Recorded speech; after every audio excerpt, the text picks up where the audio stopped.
Hello and good evening to our Bible study for today, September the 22nd. And it's going to be a two-part Bible study. And in this first part, there's not going to be a lot of Bible because we need to set the ground for actual later on when we're going to take a look at the Bible.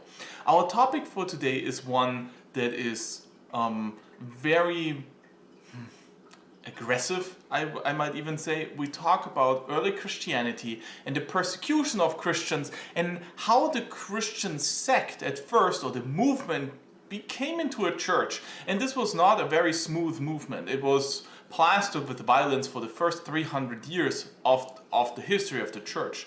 And in that, we're going to find a lot of subtle hints and not so subtle hints in the Bible that talk about this kind of persecution that Christianity had to endure. But for that, we need to look a little bit at the historical background. So it's important to note that the Empire of Rome that was predominantly around was not a totalitarian regime, but it was relatively tolerant towards religion and morality.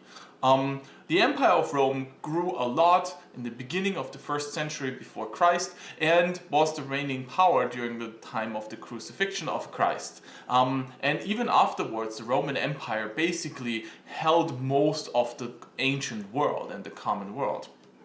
Now, the Roman Empire was very open towards different religions. So it wasn't that everybody had to follow the religions of the Roman gods. However, there were some rules, and we're going to take a look at these as well. But it's impressive to see how the Roman institutions and the administration treated Christians. Even if there were persecutions, they were mainly in the beginning local and were always time sensitive. So they were only going on for a limited amount of time, and they usually had their reasons.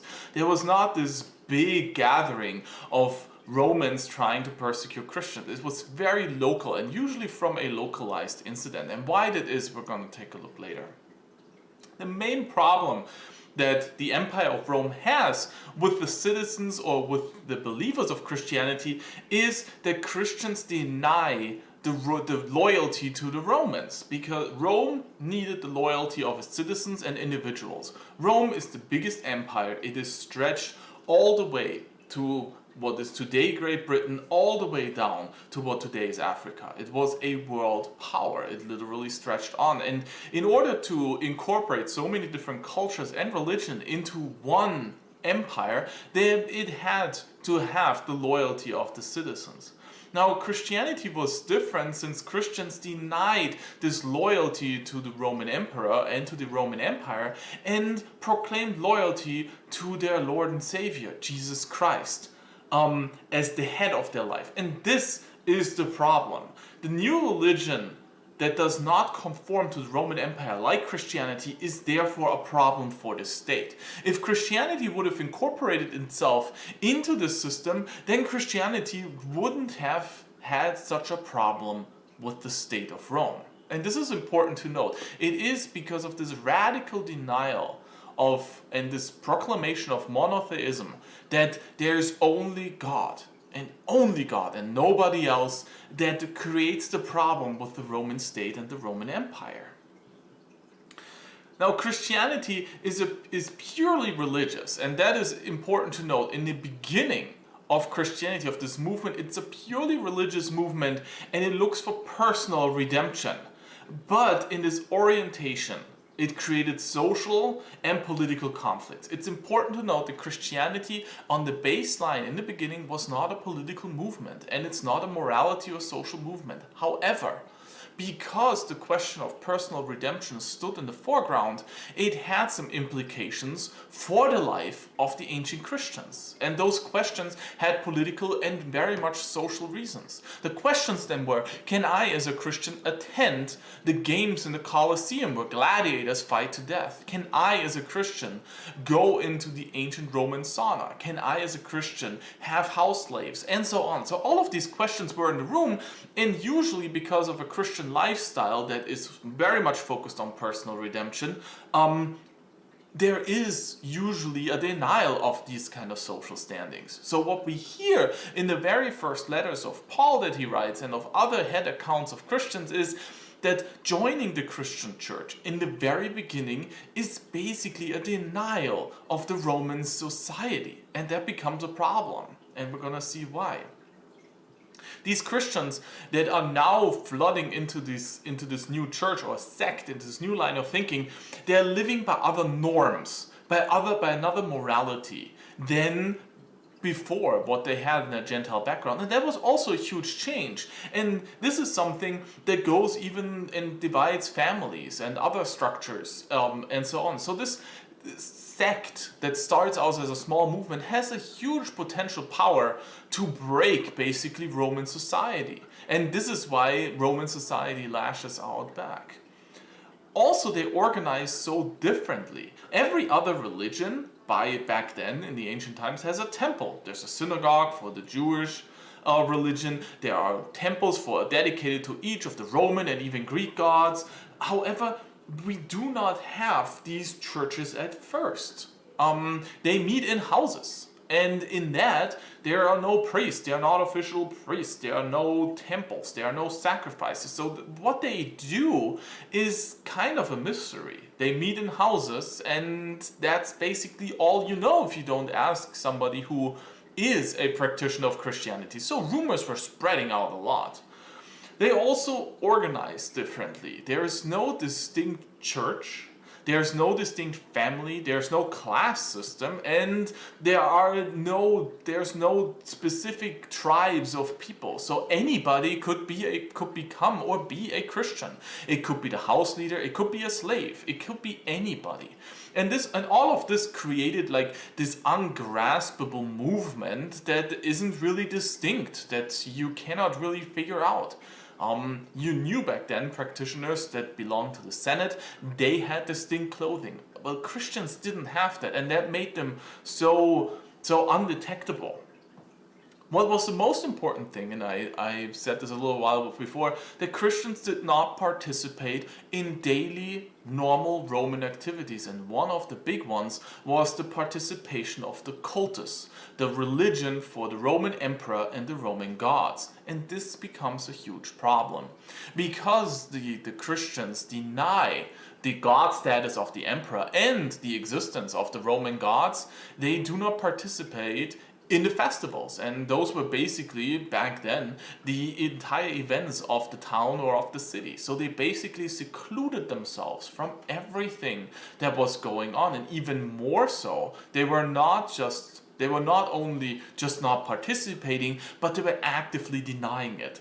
And that then becomes a problem, since the safety and security of the realm of the Roman Empire was dependent on the good favor of the gods and of the emperor. Denying the gods, the god of war, is a huge problem because the next war might be lost. And that has huge ramifications for the entirety of the safety of Rome. And in that, the first Roman officials took a look closer at this sect of Christians and started to really question whether or not this should be allowed and legal if there is a bunch of troublemakers. We saw what the Roman Empire does with troublemakers. Jesus Christ was considered a troublemaker, and the Romans picked out one of the most punishing sentences that they had, with death on the cross. This was usually reserved for revolutionaries, for people who revolt, who wanted to bring the realm into disarray.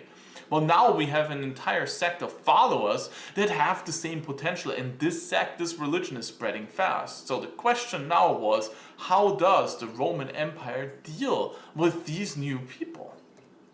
And one of the first waves that comes are persecutions. They are getting thought out, and they're getting punished. It is declared illegal, and now basically Christians need to live into hiding.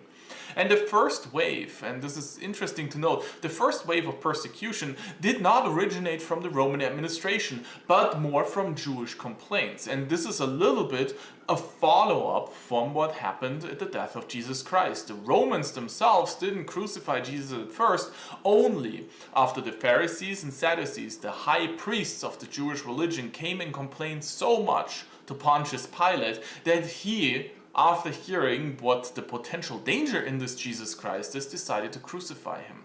Now afterwards, We have complaints of the Jewish people that now they are missionaries. They're coming to the synagogues and they're preaching this new word, the New Testament of God, as followers of Jesus Christ. And a lot of formerly Jewish believers, they convert to become Jewish Christians. They convert to following this new Jesus Christ. A lot of the Pharisees and Sadducees of the old Jewish faith did not want it, so they complained. And the complaint ends as an edict. So Claudius is the emperor, and 49 after Christ he issues a first edict. The problem was nobody really knew what the difference between Christians and Jews were. So what Emperor Claudius decided is, well, persecute both of them. So synagogues and Christian parishes were chased out of Rome and out of the surrounding suburbs and villages. This then becomes one of the problems because, of course, afterwards every side blames the other side. So Jews were blaming Christians and Christians were blaming Jews, and only in that we have now a formation of a distinct difference between those two religions. Beforehand, it was completely normal for Jews and for Christians to meet in the synagogue and to celebrate God, the God that they knew of the Old Testament. Well, now after this edict, it becomes clear that both religions try to move their own way. And this is where we have the house parishes, because Christians would not go to the synagogues anymore. Afterwards, in the following decades, it becomes clear even to the Roman authorities that now there is a distinction between this apparently new Christian religion, the followers of Jesus Christ, and the Jewish religion. When this became clear, it also was a new problem. Until then, the Jewish religion was the only religion in the entire Roman culture that had a special rule. And that is what I printed down there on the PowerPoint. It's religio licita. That is a law written by the Romans that basically grants the Jewish religion a special privilege. The privilege that they, as Jews, do not have to participate in worshipping the Roman gods and the emperor. This was when the Romans invaded Israel and conquered it. It was very clear that if the Romans forced the Jewish people to participate in those two religious activities, that the entire country would revolt because of their strict monotheism that they have. So, in order to prevent this, and in order to prevent a bigger war and basically an uprising of Jewish people, they were given a special right that they don't have to participate in it. They also got the right to still retain their old king. That's why King Herod is still king of the Jews during the time Jesus was born. So they have special privileges. Now the Christians, after the death of Jesus Christ, they met in the synagogues and they were citing the same law that should apply to them, because Christians are basically, in their mind, an updated version of Judaism, and they still have that strict monotheism, so therefore they, as Christians, should fall under this special law that was signed by the Romans. Well, it became clear after the Edict of Claudius that this special rule, now that there's a distinct difference between Christians and Jews, will no longer apply. And with that, it becomes a problem. Again, as I said, Christians do not celebrate the Roman gods and the Roman emperor. And now they cannot even say that they have the special rule, the religio licita, which does now not apply. And this is creating a lot of insecurity, especially not only among Christians, but also among Roman officials. So, this is basically now the situation after 49 after Christ that the Christians live in. They do not know their official status, and the Roman administration knows that they are around and that the special rule does not apply to them. One special case of persecution that happens very early on is the persecution of Christians in 64 after Christ, after the burning of Rome under Emperor Nero. Now, probably you have heard of the famous burning of Rome under Emperor Nero. This is a very special case because this persecution was not a religious one. It was strictly an outbreak out of this fire in Rome. Historians now say that there was no large Christian persecution in the rest of the Roman Empire it was more localized, only in Rome, because of the fire, because the Emperor Nero blamed it on the Christians. The Christians were kind of looked down upon even before, and they made the perfect scapegoat for setting fire to the capital. And basically this persecution wave was simply that. It was a localized persecution within Rome. So this is just something to note. But we can see the bigger persecutions starting later. And one person mainly, not to blame for it, but laying the groundwork for it, is Emperor Trajan. He is the emperor in the 1st century after Christ. So he lives from 98 to 117. And most administrations and the administrators, they wrote questions to the emperor. And they were inquiring, how do we deal with this Christian sect? Like, they're growing. They're not participating in worshiping the emperor or the Roman gods, and more people are following them. So how can we deal, and how should we, as administrators and as police, how should we deal with them? And the Emperor Trajan, he writes a letter. The problem in all of this is that his letter does not really make anything clear. So he just puts a couple of rules into place that don't really answer the questions that the administrators have, and this is going to create problems for the next 200 years. So first, what he says is that Christians are not to be searched by the police, so there's no active search warrant to try to find Christians and to arrest them. So police should not go out of their ways, as well as the military, to find them. So that is number one. So at least there is no active search for them. Second, anonymous accusations that people would bring forward against people should not be observed, should not be listened to. If somebody wants to accuse somebody of being a Christian, which again is illegal, they have to bring up their own name. And this created a lot more safety for Christians, since not many people wanted to be known as false accusers. The third one was for the apostasies. Now, the apostasies are people who are falling from faith, and they are supposed to be set free. Now, how did people in the ancient times even find out if somebody's a Christian? Like, again, as I said before, there's no specific marker that marks somebody as a Christian. So, in order to be basically called a non-Christian, you had to prove it. So what would happen is, if somebody was accused of being a Christian, they would be brought in front of the administration, and they had to spit upon an image of Jesus Christ, or they had to trample it with their foot. They have to openly mock Jesus, and they had to sacrifice for the emperor and for the Roman gods. Now, if you do that, you would be called an apostasy, somebody who fell apart from faith.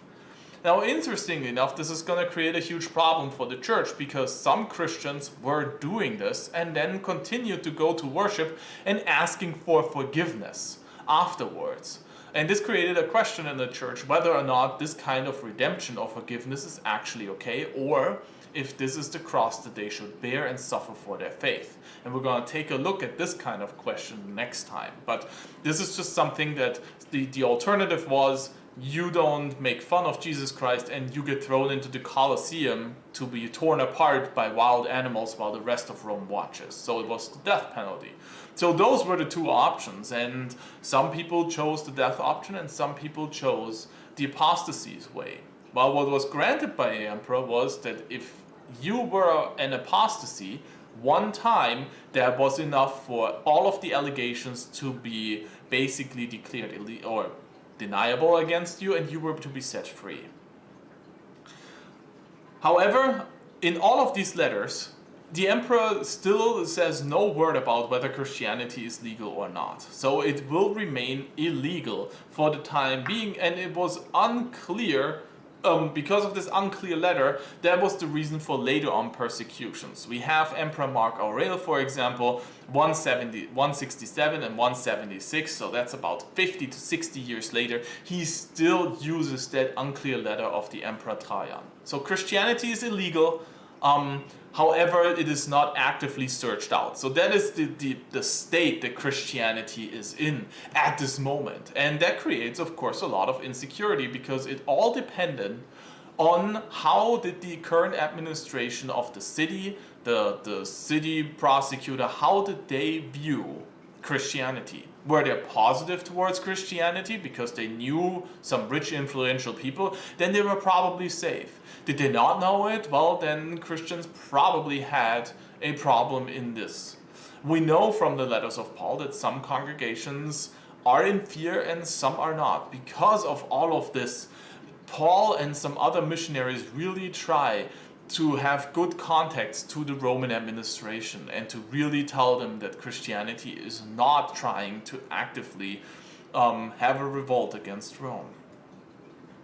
Now, in the aftermath of these persecutions, that what we're going to take a closer look at next week, is the church and the people. They were really trying to figure out, how do we as a church continue on forward? And this is where one term is starting to get used that we still have today, the martyrs. And the church starts calling itself the Church of Martyrs. Now, martyrdom, or a martyr, is somebody who suffers for their faith and who dies for their faith. So it starts that these people that did not apostasy, that were ultimately killed for upholding their faith to Jesus Christ, they start to become especially revered. They are sometimes seen even as more holy people, since they are the ones who suffer as Jesus suffered on the cross. And it becomes, in wide parts of the church, it becomes the ideal that people sometimes were even openly saying that they are Christians in order to get this type of punishment, in order to earn themselves more glory in the eyes of God, because they suffer so proudly and so bravely for their faith. Now, the whole relationship that the church has with the martyrs and with the apostasies, again, is something that we're going to take a look at next week, but it is reason for one of the biggest church fights of the early church, and one of the biggest changes in theology that the early church ever has and will have. What we also have is that since these two big persecution waves, 167 and 176, we have a lot of these martyrs, and their stories, as well as the stories of Jesus Christ, well, they were written down. So we have those martyr books where we have the deeds of the martyrs, and it told the stories and made them absolutely famous. And most of these martyrs, well, they are revered for how they died. We all probably heard the stories of Stephanus, who was shot with arrows multiple times, and so on. So the martyrs are becoming a huge deal, and again, are seen as more holy and therefore closer to God. We have a lot of prayers to the martyrs that start showing up in these years. But again, we're going to take a look at this whole martyrdom and the bigger persecution waves next week. Important is the reaction of the population to this, because if there's an active persecution going on, or this whole trying to figure out who is a Christian in order to report them to the authorities, can create a very disruptive and a very mistrusting population. Now, the population itself was very mistrusting anyways of these Christians. The general opinion was not very high, and this is because nobody really knew what these Christians were about. If you weren't somebody who was belonging to them. If you want to belong to them, you have to go through a long vetting process. You have to take education classes. You have to participate in a weird ritual that they call baptism, and so on in order to be led into. So it was seen more as a secret society, and as it always is, if there is a secret society within a population, then rumors are going to spread. Now, what the Christians were doing also didn't really help what was going on in the minds of people. They met often and they met regularly, and they usually met at somebody's houses. Then they called each other brother and sister, which we still do today, but it was something that was very weird for people to hear, that there seems to be a new family structure that is being built up there. They have very strange festivities that have nothing to do with any other rituals that the people knew, and they boycotted all of the state rituals. So it was clear that this is like a very secretive kind of group that participates in their own festivities, hidden away from all of the other people, and they called each other these weird family names. And so, when the imagination of people run wild, there were more allegations being thrown around. They're actively trying to fight against the gods and try to promote a sort of atheism in order to topple over the Roman Empire. If the Roman gods are not, but the Roman Empire is gonna fall. So they were these insurgent type of people. Then there was the idea that they were having sexual orgies at people's houses, and that's why they called them brother or sister, that they participate in cannibalism after some rumors went out that they eat body and blood of some dead person. So all of these rumors were just going wild, and they were spreading in a big wave. And all of this, of course, fueled not only the rumors and the future rumors, and then the allegations and the allegations against Christianity, but it also made the Roman Empire, the administrators, the city keepers, the military, and the police even more wary of this new sect if it's really that dangerous. So word spread like wildfire. So what Christianity did basically was it kept itself secret because they can't celebrate in the open since it was illegal. But by being so secretive, it fueled the rumors of anybody else who wasn't participating. And the other thing was that Christianity spread wild like a wildfire. It was transported by Roman soldiers and by other people that were traveling, and the message of Jesus Christ really touched a lot of people. The idea of a personal savior, of personal salvation, was very interesting to a lot of people that basically only knew that they were playthings of giant gods who basically used humans as toys. The idea that there's a God that so deeply cares that this God would sacrifice his own son in order to save us is a very endearing one, especially during these uncertain times that we had in the Roman Empire and that we might have even now. But rumors were spreading like wildfire, and you would hear the craziest allegations. As a consequence to all of this, so in order, the Christians basically had two options. Either try to set the record straight, but I mean, you probably know as well as I do that if a rumor is out in the world, it's gonna stick no matter how untrue it is, but the more it's gonna get told, the more it's in the mind of people. Either engage with it or don't engage with it. A lot of Christian churches chose to not engage with it, to continue being secretive, and hopefully after the one persecution wave was over, they would live in safety. However, there was a different approach by a lot more of the theologians, and it gave birth to a new type of literature, the apologetic. Now that doesn't mean to apologize, but apologetic means it's an intent of a discussion.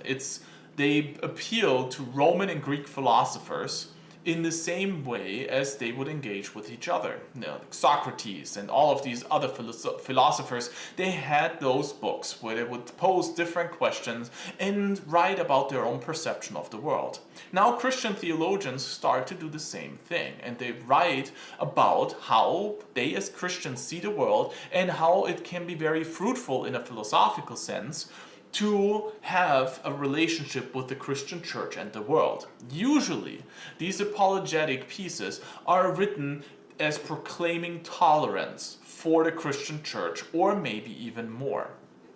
But it was to try to engage with it on an intellectual basis instead of this fighting rumor basis on the general populace.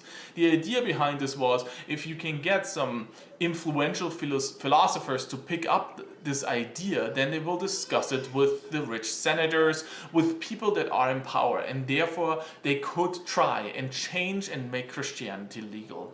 So these apologetics are becoming huge, and there are many names that are very important, but one that I want to pick out is Augustine, later on Bishop of the African Church, and he writes one of my favorite books outside of the Bible that I know is De Civitate Dei.